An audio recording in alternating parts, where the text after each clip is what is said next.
Hi, நான் doctor மாரி, ஆயுர்வேத doctor, ஸ்ரீஷம் ஆயுர்வேத Vaidyasala. So தினச்சரியால் அடுத்ததாக எதை பற்றி பார்க்க போகிறோன்னா, நம்ம எல்லாருமே ஃபாலோ பண்ணுற ஒரு விஷயந்தான். அதாவது பல் துலக்குதல். இதை பற்றி தான் இந்த இதில் பார்க்க போகிறோம். இதை பற்றி உங்கள் எல்லாருக்குமே அவேர்னஸ் இருக்கும். பட் எனிவேஸ், நம்ம தினச்சரியா சீரீஸில் ஆயுர்வேதாவில் இதை பற்றி என்ன சொல்லியிருக்காங்க அப்படின்னு பார்க்கலாம். ஸோ ஆஸ் பர் ஆயுர்வேதா, ஒரு நாளைக்கு 2 டைம் ப்ரஷ் பண்ணணும்னு சொல்லியிருக்காங்க.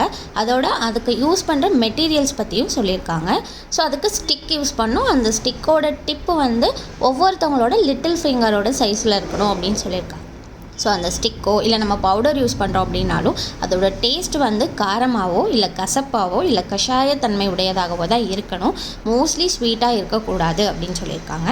அண்ட் நம்ம ப்ரஷ் பண்ணும்போது நம்மளோட கம்ஸ் இருக்கு இல்லையா, ஸோ பல்லை சுற்றி இருக்கிற ஈர் பகுதி அதை வந்து பாதுகாக்கிற மாதிரி, அதை வந்து ஹர்ட் பண்ணாத மாதிரி தான் ப்ரஷ் பண்ணணும் அப்படின்னு சொல்லியிருக்காங்க. ஆயுர்வேதாவில் எத்தனையோ வருஷங்களுக்கு முன்னாடியே எவ்வளோ ஸ்பெசிஃபிக்காக சொல்லியிருக்காங்க இல்லையா.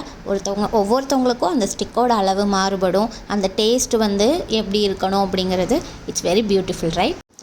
வாரத்தில் ஒரு நாளாவது நம்ம வேப்பங்குச்சி வச்சோ இல்லை கருவேல மரக்குச்சி வச்சோ பல் தேய்க்கிறத ட்ரை பண்ணலாம். ஸோ பல் தேய்க்கிறதோட யூசஸ்னால் வெறும் வாயை க்ளீன் பண்ணுறது, பல்லை க்ளீன் பண்ணுறது, சொத்தை வராமல் பாதுகாக்கிறது மட்டும் இல்லை, நம்ம மொத்த டைஜஷன் ட்ராக்கோட இனிஷியல் ஹெல்த்தே வந்து இதை டிபெண்ட் பண்ணி தான் இருக்குது.